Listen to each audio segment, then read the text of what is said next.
போக முடியுமா? என்ன அப்படின்னா இது சொல்லி ராஜாவோட தாயாளமா இந்த ஒரு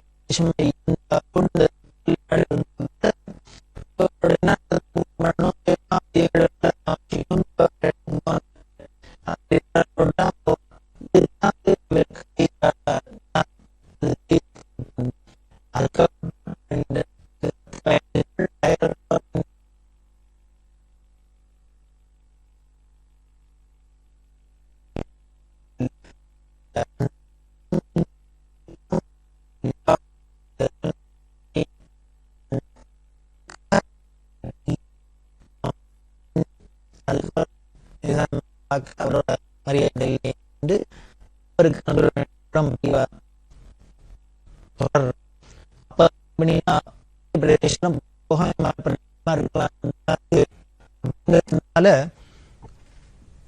பாதி சாமான்கள் கொண்டு போன இந்த கால்நடை ஆடு மாடு இது மாதிரி இருக்குமே, இந்த பரிவா இருக்கல கால்நடைகள்லாம் இருக்கு, இதுல சிலதெல்லாம் என்ன பண்ணினா அங்கேயே விட்டுட்டு வந்தா. நிசாம்கிட்ட சொல்லிட்டு கிட்டத்தட்ட 4 வருஷம் பெரியவா காசி யாத்திரை பண்ணிட்டு திரும்பி வர வரைக்கும் இந்த மடத்துல பாதி சாமான்கள் அங்க ஹைதராபாத்லயே வைக்கப்பட்டிருந்து ராஜாக்களோட பாதுகாப்புல. அதுக்கப்புறம் சிகந்தராபாத் வந்தா. சிகந்தராபாத் எல்லாம் தரிசனம் பண்ணிட்டு பல இடங்கள்ல சுத்திண்டு மகாராஷ்டிரத்துல திரியம்பகம் அப்படிங்கிற க்ஷேத்திரம் இருக்கு, அதெல்லாம் தரிசனம் பண்ணிட்டு மத்திய பிரதேசத்துக்குள்ள யாத்திரை பண்ணிட்டு இருக்கிறது தான். முதல்ல சொன்னாப்புல ரொம்ப கடுமையான வெயில், எப்படின்னா 120 டிகிரி வெயில். பார்த்துங்கோ, போன வாளுக்கெல்லாம் மூக்கால கண்ணாலாம் ரத்தம் வர அளவுக்கு 120 டிகிரி வெயில் தாங்க முடியல. அந்த வெயில் பழக்கப்பட்டது இல்லை. வந்த பரிவாரங்கள்லாம் ரொம்ப என்ன பண்றதுன்னு தெரியல. பல பேருக்கு உடம்பு சரியில்லாத போயிடுத்து. ரொம்ப ஒரு சிரமமான திசையா ஆயிடுத்து. தண்ணீர் கஷ்டமா வேற போயிடுத்து. இது அடர்ந்த காடு, தண்ணி கஷ்டமான கஷ்டம், 120 டிகிரி வெயில், இத்தனையும் பொறுத்துண்டு கூட போன வாழலாமும் பெரியவாளோட யாத்திரையை தொடர்ந்தா அப்படின்னா அந்த பக்தாளோட பக்தியை என்ன சொல்றதுன்னு தெரியல. அந்த கைங்கரியம் பண்ணிடுவாளோட அந்த சேவையை எப்படி பாராட்டுறதுன்னு தெரியல. நம்மளாலெல்லாம் அது மாதிரி அப்படி வைராக்கியமா பெரியவாளோட அந்த கைங்கரியம் தான் முக்கியம்னு இருப்போமா அப்படின்னு சந்தேகம்தான். அப்படி இல்லாம யாரானும் கிடைப்பாளா கைங்கரியத்துக்கு அப்படிங்கிறதே சந்தேகம்தான். எப்படி கிடைச்சதுன்னு, அது என்ன கஷ்டம் இருந்தாலும் பெரியவா கூட இருந்ததுன்னா அந்த கஷ்டம் கஷ்டமாவே இருக்காது. நீங்க மடத்துல போய் பார்த்தீங்கன்னா என்ன வேளா வேலைக்கு காப்பி டிஃபன் உண்டா, சாப்பாடு உண்டா, இல்ல படுத்துக்கிறதுக்கு ஏதாவது ஏசி உண்டா, அது உண்டா, ஃபேன் உண்டா, ஒரே கொசுக்கடி. இப்போ இன்னைக்கு ஒரு நாளைக்கு 12 மணிக்கு சாப்பாடு, ஒரு நாளைக்கு 4 மணிக்கு சாப்பாடு, ஒரு நாளைக்கு இந்த ஊரு, ஒரு நாளைக்கு அந்த ஊரு, ஒரு நாளைக்கு ஒரு தண்ணி, இன்னொரு நாளைக்கு இன்னொரு தண்ணி, எப்படி சூழ்நிலை கண்ணா பின்னான்னு மாறிண்டே இருக்கும். அது அத்தனைக்கும் மேல ஒரு ஆனந்தம் இருக்கும். சரி இவ்வளவு கஷ்டம் இருக்கே நம்ம விட்டுட்டு போவோம் அப்படின்னு தோணாது. ஏன் அப்படின்னு அந்த மகான்களோட தபஸ், அவளோட சந்நிதி விசேஷம் என்ன ஆயிடுறதுன்னு, என்ன வெளி கஷ்டம் இருந்தாலும் அது அத்தனையும் நமக்கு ஆனந்தமா மாத்தி கொடுத்துருது. இதெல்லாம் பொறுத்துண்டாலும் அந்த ஆனந்தத்துக்கு ஈடு இதெல்லாம் ஒண்ணும் இல்லை அப்படிங்கிறாப்புல இருக்கும். அப்படிதான் இங்கேயும் இந்த மத்திய பிரதேசத்துல யாத்திரையில இருக்கிறதே ரொம்ப பல சிரமங்களுக்கு நடுப்புதான் இவ போக வேண்டியிருந்தது. அப்படி இருக்கிறதே ஆச்சரியம் என்னன்னா, ஒரு நாளைக்கு 20 மைல் அப்படின்லாம் வச்சிருந்தா, இப்ப 25 மைல் 40 மைல் அப்படின்னு கூட இவ யாத்திரையை பண்ணியிருக்கா. 40 மைல் நடந்து போறது அப்படின்னா, ஏன் நடந்து போறது விசேஷமா சொல்றேன்னா, பல்லாக்கெல்லாமும் இருந்தது, பெரியவா அங்கங்க பல்லாக்கில் யாத்திரையும் பண்ணியிருந்தா. ஆனா இந்த இடத்துல ரொம்ப வெயில் கடுமையா இருந்தது, உஷ்ணம் ஜாஸ்தியா இருந்தது, தண்ணி கஷ்டம் இருந்தது. இதெல்லாம் இருந்ததுனால இந்த பல்லாக்கு தூக்குறவாளுக்கு சிரமமா இருக்குங்கிறதுனால அந்த பல்லாக்கு சவாரியை பண்ணாத தானும் முழுக்க நடந்தே தான் போனான், கால்நடையாவே தான் போனா. அதுதான் மனிதாபிமானம்ங்கிறது. பெரியவா அந்த பல்லாக்கு தூக்குறவா, அந்த போகிகள் அப்படின்னு சொல்லுவா, அவள்லாம் சொல்லுவா, பெரியவாள் அந்த பல்லாக்குல வச்சுன்னு சுமந்துன்னு போறதே, மெயினால சுமந்துன்னு போறதே இருக்கிற அனுபவங்களை அவளோட அனுபவமே ரொம்ப த்ரில்லிங்கா இருக்கும். பெத்த போகி குஞ்சு அப்படின்னு ஒருத்தர் அவரை சொல்லியிருக்கார். பெரியவாள்கிட்ட பிரார்த்தனை பண்ணுவாராம், பெரியவா எங்கேயான்னு நடந்து போனா இவா வெறுமனை பல்லாக்க தூக்கின்னு தானே போகணும், வெறும் பல்லாக்க தூக்கின்னு போவா. பெரியவா பாட்டுக்கு நடந்து வந்தாக்க அவளுக்கு சிரமமா இருக்குமா. பெரியவாள்கிட்ட போய் சொல்லுவாள், எஜமா தயவு பண்ணி ஏறி பல்லாக்கில் உட்காந்து சவாரில் உட்காந்து வரணும் அப்படின்னு. பெரியவா ஏன் அப்படின்னா, எஜமா உட்கார்ந்துண்டாக்க கனக்க மாட்டேங்கிறது லைட்டா இருக்கு, எஜமா கீழே இறங்கிட்டா பல்லாக்கு கனக்கிறது அப்படிமா. ஏதான ஒரு அதிசயம் உண்டோ? யாரான ஒரு சாமான்ல பல்லாக்கு மேலே யாரான ஆள் உட்காந்துன்னா இந்த ஆளோட கணமும் சேர்ந்து இன்னும் அழுத்தணும். ஆனா இங்க தலைகீழ இருக்கு, பெரியவா ஏறி உட்கார்ந்துண்டாக்க பல்லாக்கு கணக்க மாட்டேங்கிறதான். வெறும் பல்லாக்கு தூக்கினா தோளெல்லாம் வழண்டு போயிடுறது, எங்களால முடியல. அதனால அதுக்காகவானும் எங்களுக்கு சௌக்கியத்துக்காகனும் பெரியவா உட்காந்துட்டே வரணும், எஜமா உட்காந்து வரணும்னு பிரார்த்தனை பண்ணுவாளாம். அது என்ன முடியுமா சார் அப்படின்னா, அதுக்கு பேர் தான் யோகீஸ்வரான்னு பேரு. அனிமாதி அஷ்டமா சித்தி அப்படின்லாம் சொல்றமே, அதுல இருக்கே அனிமா மகிமா லகிமா கரிமா அப்படி எல்லாம் என்னெல்லாமோ சொல்றாளே, இந்த அஷ்டமா சித்தியில ஒண்ணு. அதாவது அனிமா அப்படின்னா அணுவுக்கு அணுவா கண்ணுக்கு தெரியாத சின்னதா இருக்கிறது. மகிமான்னா கண்ணு கொள்ளாத பெருசா இருக்கிறது. கரிமா லகிமா அப்படின்னாக்க ஒரே கனமா கனக்கிறது இல்லையா, ஒரே பஞ்சு மாதிரி லைட்டா இருக்கிறது. இப்படி எல்லாம் யோகீஸ்வரால் தன்னோட சரீரத்தை பண்ணிக்க முடியும். இந்த சித்தி எல்லாம் கைவரப்பட்டவர்கள் தான் சித்தர்கள் அப்படிங்கிறோம். அதே மாதிரி ஒரு இடத்துல இருந்து இன்னொரு இடத்துக்கு போறது, ஒரு இடத்துல இருக்கிறதே இன்னொரு இடத்துல இருக்கிறது, இது மாதிரி சித்திகள் உள்ளவா தான் சித்த புருஷாள் அப்படின்னு சொல்றோம். இவா பெரிய ஞானியா யோகீஸ்வராளா இருந்ததுனால அவளுக்கு இந்த சித்து அப்படிங்கறதெல்லாம் தானே வந்துருத்து, அஷ்டமா சித்தி எல்லாம். அதனால இவ ஏறி உட்காண்டா அவளுக்கு வலிக்காத இருக்கணுங்கிறதுக்காக லைட்டா அந்த சவாரியும் சேர்த்து பண்ணிடுவா போல இருக்கு. அதனாலதான் அவளும் பிரார்த்தனை பண்ணிட்டு இருக்கா. அது மாதிரி அந்த கருணையும் என்ன பண்ணுவாளாம், பெரியவாளுக்கு இந்த பழங்கள்லாம் எல்லாரும் போற இடத்துல பூர்ணாங்கமும் கொடுக்கறது, பழங்கள் கொடுக்கறது எல்லாம் வாங்கி வாங்கி அந்த பல்லாக்கிலே போட்டுன்னு வருவாளும். ரொம்ப தாகமா இருக்கிற போல இருந்ததுன்னா, வெயிலா இருந்ததுன்னா தானே பல்லாக்கில் உட்கார்ந்துட்டு அந்த சாத்துக்குடி முதலான அந்த ஆரஞ்சு பழம் அதெல்லாம் உரிச்சு அந்த கொட்டையெல்லாம் எடுத்துட்டு அந்த சொலையா பார்த்து பார்த்து தானே இந்த பல்லாக்கு தூக்குறவாளுக்கு எல்லாரும் கையை நீட்டு, கையை மேலே நீட்டு, மேலே பெரியவா உட்காந்துருப்பா, பெரியவா போட்டாக்க இப்படி கையை நீட்டினா அதில் போடுவா அந்த சொலைய, உடனே வாயில போட்டுக்கணும். இப்படியே வந்த பழம் முழுக்களும் உரிச்சு அவளுக்கு போட்டுன்னு கொடுத்துட்டே பேசிண்டே போவாளாம். அவளுக்கு தெரியாத இருக்கணும், அந்த சிரமம் தெரியாத இருக்கணும் அப்படின்னு. 1934 வருஷம் ஜபல்பூருக்கு வந்தா. பல ஊர்கள் நடுப்புற, அதெல்லாம் தாண்டி ஜபல்பூர் முக்கியமான ஊரை மட்டும் சொல்லிட்டு வரேன். அதெல்லாம் வந்து அங்க நடுப்புற பல நதிகள், புண்ணிய நதிகள், அதெல்லாம் ஸ்நானம் பண்ணிட்டு இருக்கா. 1934 வருஷம் ஜூலை மாசம் 23 பிரயாகைன்னு சொல்லக்கூடிய அலகாபாத்துக்கு வந்தா. தீர்த்தராஜன் அப்படின்னு சொல்லப்பட்டிருக்கு. 1919 வருஷம் கிளம்பினவா 15 வருஷம் கழிச்சு 1934 வருஷம் ஜூலை மாசம் தான் திரிவேணி சங்கமம் அலகாபாத்துக்கு வந்தா. இந்த அலகாபாத் பிரயாகைன்னு சொல்ற பழக்கம். தீர்த்தராஜன் அப்படின்னு பேரு. ரொம்ப உயர்ந்த க்ஷேத்திரம், பரத்வாஜாசிரமம் இருந்த இடம். இன்னும் பல மகான்கள் தபஸ் பண்ணின தபோபூமி அது. ராமாயணத்தோட ரொம்ப நெருங்கிய தொடர்பு உடைய க்ஷேத்திரம்.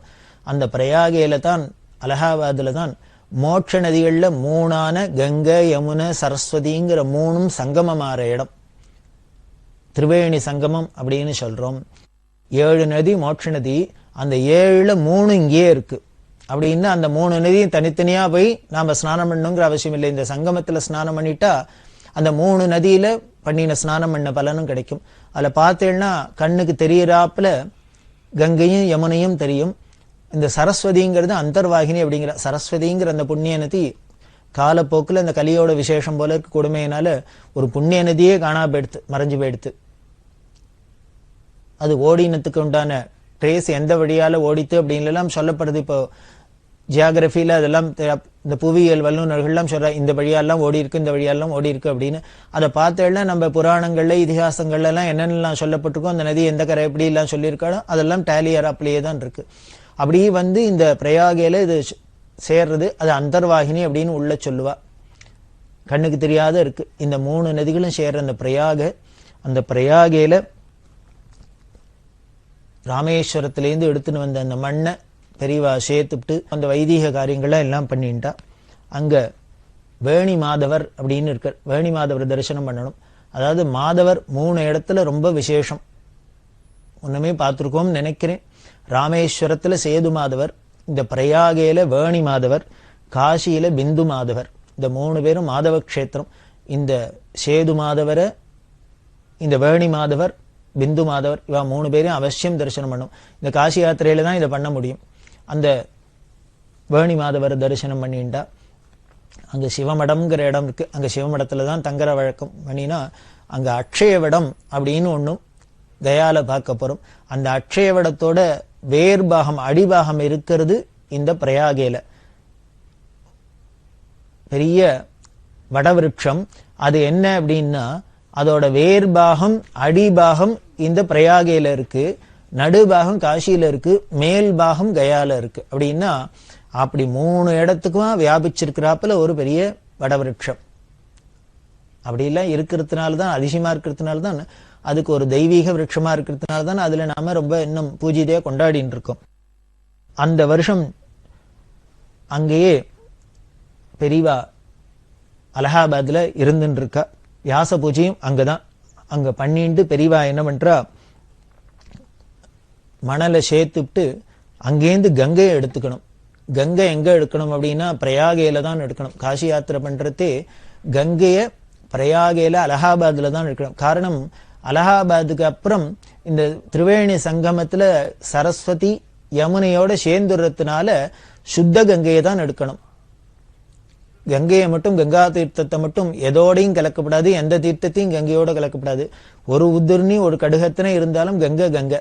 அதனால அதுக்கப்புறம் கங்கையை எடுக்கிற சம்பிரதாயம் கிடையாது நமது சாஸ்திரங்கள்ல. அந்த அலகாபாத்ல தான் ஃபைனல் ஸ்டேஜ். அதுவும் இந்த சங்கமத்துல யமுனையோட கலக்கிறதுக்கு முன்னால உள்ள இடத்துல தான் அந்த கங்கையை எடுத்துப்பா. அப்படி கங்கையை எடுத்துண்டா. கங்கையெல்லாம் ஸ்வீகரிச்சுண்டு பெரியவாங்க விதிப்படி என்னென்ன வைதிக காரியங்கள்லாம் பண்ணணுமோ அதெல்லாம் பண்ணா. வேணி தானம் அப்படின்னு முக்கியமா சொன்னேன், அதெல்லாம் பண்ணிட்டா. பண்ணிட்டு 1934 வருஷத்து வியாச பூஜையை அங்கேயே பண்ணினா. அப்போ கிரகணம் வந்தது. பௌர்ணமி அன்னைக்கு கிரகணம் வந்துடுத்து. வியாச பூஜை அன்னைக்கு அந்த கிரகண ஸ்நானத்துக்கும் இந்த பிரயாகையிலேயே பண்ணிட்டு, கிரகணத்த காலத்துல புண்ணிய நதிகள்லாம் போய் ஸ்நானம் பண்ணி அங்கேயே ஜபம் தபம்லாம் பண்ணினா மந்திர சித்தியெல்லாம் ஏற்படும், தானங்கள்லாம் பண்ணினா கோடி பங்கு பலன் கிடைக்கும், அப்படிலாம் சாஸ்திரம் சொல்றதுனால அதை பண்ணினா. அதுக்கப்புறம் அதுல வாசுகி பரத்வாஜ ஆசிரமம்லாம் இருக்கு, அக்ஷயவடத்தோட மூலம் இருக்குன்னு சொன்னது எல்லாத்தையும் பெரியவா பார்த்துன்னு தரிசனம் பண்ணிட்டு 1934 வருஷம் அக்டோபர் மாசம் 6ஆம் தேதி காசிக்கு விஜயம் பண்ணினா. பனாரஸ் அப்படின்னு சொல்றோம். நம்ம சனாதன இந்து மதத்துல ரொம்ப முக்கியமான க்ஷேத்திரங்கள்ல 2, ஒன்னு காசி, இன்னொன்னு காஞ்சி. இந்த காசியும் காஞ்சியும் நம்ம சனாதன இந்து மதத்துக்கு ஹிருதயஸ்தானம் அப்படின்னு சொல்லணும். அவ்வளவு முக்கியம். அந்த காசி மாநகரத்துக்கு விஜயம் பண்ணினா. அங்க வருணா அசி அப்படிங்கிற 2 நதி கங்கையோட கலக்கிறதுனாலே அதுக்கு தெற்கு பக்கம் வடக்கு பக்கம் 2 வந்து கலக்கல். அதனாலேயே வாரணாசி வாரணாசி அப்படின்னு அதுக்கு பேரு. மகாஸ்மசானம் அப்படின்னு பேரு. விஸ்வநாதர், க்ஷேத்திரமூர்த்தி, விஷாலாட்சி, அன்னபூரணி, காலபைரவர், தண்டபாணி முதலான தேவதைகள்லாம் அங்க சாநித்தியத்தோட இருக்கா. உலகத்துக்கே படியெழுக்கிற சாட்சாத் ஜெகன்மாதாவான அன்னபூர்ணி இருக்கிற க்ஷேத்திரம். அன்னபூர்ணேஸ்வரிக்கு தான் அங்க ரொம்ப பிராதான்யம். பகவத் பாதாள், ஆதிசங்கர பகவத் பாதாள் அந்த காசியில தங்கித்தான் இந்த சூத்திர பாஷ்யங்கள் எல்லாம் பிரச்சாரம் பண்ணி வியாசாச்சாரியாளவாளோட வந்து வாதம் பண்ணி இப்படி நடந்த பல நிகழ்ச்சிகள் சங்கர விஜயத்தோட தொடர்புது எல்லாமே இந்த காசியில தான் நடந்தது. அந்த வாரணாசியில காசியில போய் பெரியவா தங்கி இருந்தா. அந்த காசியில அனுமான் காட்டுல காஞ்சி காமகோடி பீடத்தோட சங்கர மடம் இருக்கு. இன்னி வரைக்கும் ரொம்ப பிரசித்தமா இருந்தனுக்கு எல்லா யாத்திரிகளும் போய் அங்க தங்கிண்டு எல்லாம் வசதியா இருந்துட்டு இருக்கா. அங்க பெரியவா தங்க காசி நகர எல்லையிலேயே காசி ராஜா, இன்னும் பனாரஸ் ஹிந்து யூனிவர்சிட்டின்னு இருக்கு. அந்த பல்கலைக்கழகத்தை சேர்ந்த வித்வான்கள், மதன் மோகன் மாளவியா அப்படின்னு பெரிய வித்வான், இவா எல்லாருமா சேர்ந்துன்னு காசியில பண்டிதாள்லாம் எப்பொழுதுமே ஜாஸ்தி அப்படின்னு சொன்னேன். இந்த பண்டித கோஷ்டிகள்லாம் வரவேற்க, ராஜா வரவேற்க, காசி ராஜா வரவேற்க, ஊர் ஜனங்கள்லாம் வரவேற்க கிட்டத்தட்ட 10,000-15,000 பேர் கூடியிருந்தா. அன்னைக்கு பெரியவாளை தரிசனம் பண்ண. ஏன்னா முதல்ல பெரியவா போறா. ஒண்ணுமே சொன்னோம், மடத்துல கும்பகோணத்திலேருந்து கிளம்புறதே மடத்து மேனேஜர் கவலைப்பட்டார். நம்மள ஆந்திராவை தாண்டிட்டாக்க நமக்கு அப்புறம் வரவேற்பு எப்படி இருக்கும்னு தெரியல. ஏன்னா அந்த காலத்துல காஞ்சி மடத்துல அன்னன்னைக்கு வரதை வச்சுன்னுதான் செலவு பார்த்துண்டா. அதனால அங்கங்க போனா அன்னன்னைக்கு யாரானு வந்து சேவார்த்திகள் வந்து பக்தா வந்து பிக்ஷாவந்தனம், பாத பூஜை இதெல்லாம் பண்ணி பணம் கொடுத்து ஏதானும் சாமான்கள்லாம் கொடுத்தா மடத்தை மற்ற காரியங்கள் நடக்கலாம்.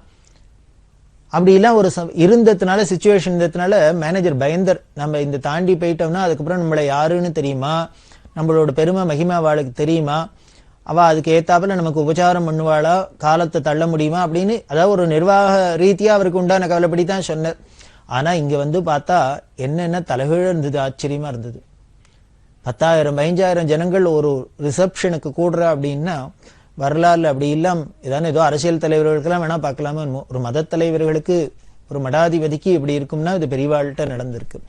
அத்தனை பேரும் ஆசைப்பட்டு பார்த்தேன்னா சில போட்டோக்கள்லாம் இருக்கு அந்த காலத்துல எடுத்தது. எங்க பார்த்தாலும் பெரியவா அந்த யாத்திரை வர இடத்துல ஒரே தலையாதான் தெரியும். இருக்கிற கட்டடங்க மேல, அது மேல, மரத்து மேல, மட்ட மேலன்னு எல்லாத்துலயும் எரிண்டு பெரியவாளை எப்படியானும் ஒரு தரமானும் பாத்திர மாட்டோமா, துளியானும் அந்த கடாட்சம் மேல பட்டுறாதா அப்படின்னு ஏங்கிண்டு பார்த்துட்டு நிக்கிறாப்புலே இருக்கும். பல போட்டோக்கள்லாம் அப்படி இருக்கு. அப்படி காசியில ரொம்ப பெரிய வரவேற்பு, விஜயம் பெரியவா. அங்க கங்கா ஸ்நானம் பண்ணி பல கட்டங்கள் இருக்கு. அதுல முக்கியமானது 5 கட்டம், மணிகன்னிகா முதலான கட்டங்கள். அதெல்லாம் ஸ்நானம் பண்ணிட்டு அங்கங்க வைதீக காரியங்களை என்னென்ன பண்ணுமோ பண்ணிட்டு விஸ்வநாதர், விசாலாட்சி, அன்னபூர்ணி வாழலாம் தரிசனம் பண்ணிட்டா. 10,000 பேர் 15,000 பேர் நோம். காசிக்கு பேர்ந்தவாளுக்கு தெரியும் எல்லாம் ஒரே சந்து சந்தா இருக்கும். விஸ்வநாதர் கோவில் எப்படி இருக்கும் அப்படின்னர், நாம என்ன கற்பனை பண்ணிட்டு ஏதோ காசி இப்படிப்பட்ட பெரிய ராஜதானி அப்படின்னு சொல்லுமே சனாதன மதத்துக்கு, அவ்வளவு புராண ரீதியா வரலாறு ரீதியா இப்படி எல்லாம் மகிமே பிரசித்தம்லாம் சொல்ற ஊர்னா விஸ்வநாதர் கோவில்னா என்னமோ பெருசா நம்பூர் தஞ்சாவூர் பிரகதீஸ்வர கோவில் மாதிரி இருக்கும். அப்படி இருக்கும்னு கற்பனை கொண்டு போனோம்னா ஏமாந்து போயிடும். என்னென்ன ஒரு வீடு மாதிரி இருக்கும். அதுக்குள்ள பார்த்தா 12 ஜோதிர்லிங்கத்துல ஒருத்தர் விஸ்வநாதர். அவர் உட்கார்ந்துட்டு இருப்பார். யாரு வேணா போய் அவாவா கங்கா தீர்த்தத்தினால பாலால அபிஷேகம் பண்ணலாம், பில்வார்ச்சனை பண்ணலாம், எல்லாம் பண்ணலாம். அந்த பூஜா காலங்கள்ல அந்த பண்டாக்கள்லாம் வந்து பண்றதே உள்ள தரிசனம் தான் பண்ணலாம், நம்ம தொட முடியாத வழியை. மற்ற நேரத்துல யாரு வேணா போய் சுவாமிய தொட்டு பண்றாப்புல இருக்கும். வடதேசங்கள்ல பல இடங்கள்ல அப்படிதான். ஏன் அப்படி இருக்கு? ஒரு சந்து, ஒரே சந்தா இருக்கும் சந்து பொந்துக்குள்ள. அதுலயும் 2 பக்கம் கடை கண்ணி ஜனங்கள்னா எய்தாப்புல போறவா அந்த பக்கம் ஒருத்தர் வர முடியாது, அப்படி இருக்கும். அதுலயே வண்டி போகும், ரிக்ஷா போகும், எல்லாம் போகும். அவ்வளவு ஒரே கச்ச கச்ச கச்ச கச்சன்னு இருக்கும். பாக்குறவாளுக்கு என்னமோ ஒரு மாதிரி, இந்த நாகரிகத்தை விரும்புறவாளுக்கு, கொஞ்சம் அப்படி சௌக்கியத்தை விரும்புறவாளுக்கு எல்லாம் பார்த்தா ஒரு அனீசியா இருக்கும். ஏன் அப்படி இருக்குன்னா காரணம் இருக்கு. அவள்லாம் சொல்றா, இந்த காசிவாசிகள்லாம் சொல்றா, ஏன் இவ்வளவு பெரிய க்ஷேத்திரம், இப்பேற்பட்ட பெரிய பிரசித்தமான கோவில், இவ்வளவு யாத்திரிகர்கள்லாம் வர இடம், அது இன்னும் ரோடு வீடெல்லாம் கொஞ்சம் விஸ்தாரமா இருந்து சௌக்கியமா இருக்கக்கூடாதா ஜனங்கள் போக்குவரத்துக்கு அப்படின்னு அவ சொல்றா. இஸ்லாமியர்களோட படையெடுப்புல அவ காசியில எத்தனை தரம் தாக்கியிருக்கா, அந்த கோவிலை இடிச்சிருக்கா அழிச்சிருக்கா அப்படிங்கறதெல்லாம் ரெக்கார்ட் எல்லாம் இருக்கு. அதனாலேயே என்ன பண்றான்னா, இன்னமே யாரானும் படையெடுத்து அந்நியர்கள் வந்தாள்னா அவளுக்கு லேசில உள்ளுக்குள்ள போய் அதை ஒன்னும் தாக்க முடியாத அளவுக்கு இப்படி சந்தும் பொந்துமா இருந்து ஜனக்கூட்டங்கள்லாம் இருந்ததுன்னா இதெல்லாம் தாண்டிட்டு ஃப்ரீயா போகாத இருக்கணும், அதை ஒரு பாதுகாப்பா இருக்கணுங்கிறதுக்காகவே இப்படி ஊற வச்சுருக்கா. அந்த காசிக்குள்ள இப்படி இவ்வளவு பரிவாரங்களோட போனா அப்போ அன்னைக்கு எவ்வளவு மொழி விதுங்கி இருக்கும், அந்த ஊரே அமக்களமாயிருக்கும் அப்படிங்கறத நாம கற்பனை பண்ணி பார்த்துக்கலாம். அப்படிதான் இந்த காசியில இருந்து யாத்திரை பண்ணினா அங்க ஆச்சாரியால் ஸ்தாபிதம் பண்ணின இன்னும் சில மடங்கள்லாம் இருக்கிறதா அங்க சொல்லப்படுறது. சுமேரு மடம் முதலான மடங்கள்லாம் அங்க இருக்கிறதா சொல்லப்படுறது. அங்கெல்லாம் போய் பெரியவா விஜயம் பண்ணினா கௌடதேச சன்னியாசிகள் அப்படின்லாம் சொல்லுவா. அதாவது நமது சனாதன மதத்துல பாரத தேசத்தை 2ஆ பிரிச்சுது. விந்திய மலைக்கு வடக்கு பக்கம் இருக்கிறது, தெற்கு பக்கம் இருக்கிறது. அந்த வடக்கு அந்த பிரதேசங்கள் எல்லாம் கௌட தேசம் அப்படின்னும், தெற்கு இந்த தென்மேற்கு இந்த பிரதேசங்கள்லாம் திராவிட தேசம் அப்படின்னு வச்சுது. அந்தையும் 5ஆ பிரிச்சுது. பஞ்ச கௌடாஸ் பஞ்ச திராவிடாஸ் அப்படின்லாம் சொல்ற வழக்கம். அதனால அந்த பக்கத்துல விந்தியாச்சலத்துக்கு அந்த கௌட தேசத்திலேருந்து வந்தவாள்லாம் கௌட தேச சன்னியாசிகள்னும், இந்த திராவிட தேசத்திலேருந்து தென் திசையிலேருந்து வந்தவாள்லாம் திராவிட சன்னியாசின்னு சொல்ற வழக்கம். அதுக்கு மேல இந்த திராவிட தேசத்திலேருந்து போனவாளே என்ன திராவிட்னே சொல்லுவா. இன்னமும் காசியில பார்த்தீங்கன்னா பல திராவிட் அப்படிங்கிற பட்ட பேரோட இல்ல இவாள்லாம் இந்த திராவிட தேசத்திலேருந்து போனவான்னு அர்த்தம். அப்படி இந்த கௌட தேச சன்னியாசிகள்லாம் பெரியவா திராவிட தேச சன்னியாசியாச்சே, விசேஷமா அவெல்லாம் பெரியவாளை கொண்டாடினா. இப்படி காசியில பல இடங்களை பார்த்துண்டு பெரியவா 1935ஆம் வருஷம் ஏப்ரல் மாசம் கஸ்தர் மகாதேவ்ங்கிற க்ஷேத்திரத்துக்கு வந்த அந்த யாத்திரையை அதுக்கப்புறம் தொடர்ந்துட்டே வர அந்த உத்தரப்பிரதேசத்துல. அங்க தண்டி பாபா அப்படிங்கிற கரபாத்திரி மகாராஜி அப்படின்னு ஒரு பெரிய சன்னியாசி அந்த கஸ்தர் மகாதேவில இருந்தார். அவர் பெரியவாளை பார்க்கணும் தரிசனம் பண்ணணும்னு ஆசைப்பட பெரியவா அவரோட சந்திச்சு அவருக்கு தரிசனம் குடிச்சு எல்லாம் பண்ணா. அதுக்கப்புறம் சுராஜ்பூர்ல ராஜவம்சம் அவ அழிச்சுன்னு போய் பெரியவாளை தங்களோட அரண்மனையில வச்சு பெரியவாளுக்கு ஏகப்பட்டது அமக்களமா வெகு விமரிசையா உபச்சாரம்லாம் பண்ணா. அப்புறம் பல இடங்களுக்கு பெரியவா வந்தா. பெரிய அந்த தேசத்துல உள்ள கோயில் கருங்கிற இடத்துக்கு வந்தா. அங்க சோணபத்ராங்கிற நதி, அந்த சோணபத்ரால பெரியவா ஸ்நானம் பண்ணி, அந்த சோணபத்ரால தான் அந்த பஞ்சாயதன பூஜையில 5 சுவாமி வச்சுக்கிறோம் இல்லையா, ஆதித்யம், அம்பிகாம், விஷ்ணும், கணநாதம், மகேஸ்வரம் அப்படின்னு. அந்த 5 சுவாமி வச்சுன்னு, அதாவது பிள்ளையார், சூரியன், விஷ்ணு, அம்பாள், சிவன், இந்த 5 பேரையும் வச்சுன்னு பூஜை பண்றது பஞ்சாயதன பூஜைன்னு. இது சனாதன நம்ம வைதிக மதத்துல சம்பிரதாயம். இந்த 5மே 5 கல்லு, நமது தேசத்துல ஒவ்வொரு இடத்துல கிடைக்கிற கல்லு. இது இந்த சோணபத்ராங்கிற நதியில அடியில கிடைக்கிற கல்லு. இந்த காவேரிலாம் கூழாங்கல் மாதிரி அங்க இருக்கும், சக்கச்சவேர்னு இருக்கும். அதுலதான் பிள்ளையாரோட சாநித்தியம் இருக்கிறதா சாஸ்திரம் சொல்றதுனால அதை எடுத்துட்டு பெரியவா அந்த சோணபத்ரா வச்சுன்னு பண்றது. நேபாளில கண்டகிங்கிற நதியில சாலக்கிராமம் கிடைக்கிறது, அதை வச்சுக்கிறது. மத்திய பிரதேசத்துல நர்மதையில கிடைக்கிறது பானலிங்கம், அதுதான் சிவன். ஆந்திரால ஸ்வர்ணமுகின்னு நதி சொன்ன காளஹஸ்தி கிட்ட, அந்த நதியில கிடைக்கிற கல் தான் ஸ்வர்ணமுகின்னு கல், இது அம்பாளுக்கு. தமிழ்நாட்டுல வல்லம்ங்கிற இடத்துல ஸ்படிகம் கிடைக்கிறது, அந்த ஸ்படிகம் தான் சூரியனுக்கு. இப்படி ஸ்படிகத்துல சூரியன், இந்த சேப்பு கல்லுல பிள்ளையார், சாலக்கிராமத்துல விஷ்ணு, பானலிங்கத்துல சிவன், இந்த ஸ்வர்ணமுகியில அம்பாள் அப்படின்னு இந்த 5 கல்லையும் வச்சுன்னு 5 தேவதைகளும் பஞ்சாயதனமா பூஜை பண்றது. அதுலயே ஆச்சாரியால் பகவத்பாதா என்ன பண்ணினா சுப்பிரமணியரும் சேர்த்துண்டு ஷண்மதம் அப்படின்னு வச்சா. அந்த சுப்பிரமணியருக்கு நாம வேற கல்லுகள்ல எதுவும் வைக்கல, என்ன பண்ணான வேலை வச்சுக்கிறது இல்ல ஒரு நாகரை வச்சுக்கிறது அப்படின்னு ஒரு சம்பிரதாயத்தை வச்சுருக்கு. அப்படி இந்த சோணபத்ரால கோயில் கர்ல பெரியவா சோணபத்ரால ஸ்நானம் பண்ணி அதுலேருந்து இந்த விநாயகர்லாம் எடுத்து எல்லாரும் கொடுத்து தானும் பூஜைக்கு எடுத்துட்டா. அப்புறம் தானாப்பூர் வழியால பாட்னாக்கு வந்தா. பாடலிபுத்திரம் அப்படின்னு சரித்திர பிரசித்தி பெற்ற இடம். அந்த பாட்னால தான் ரொம்ப பெரிய வரவேற்பு. சங்கர ஜெயந்தி அங்க வெகு விமர்சையா நடந்தது. டிகாரிங்கிற சமஸ்தான ராஜா அந்த சங்கர ஜெயந்தி செலவு முழுக்களும் ஒத்துண்டு அந்த பாட்னால தன்னோட அந்த சங்கர ஜெயந்தி எல்லாம் முடிச்சுன்னு பெரியவா மேற்கொண்டு யாத்திரையை தொடர்ற.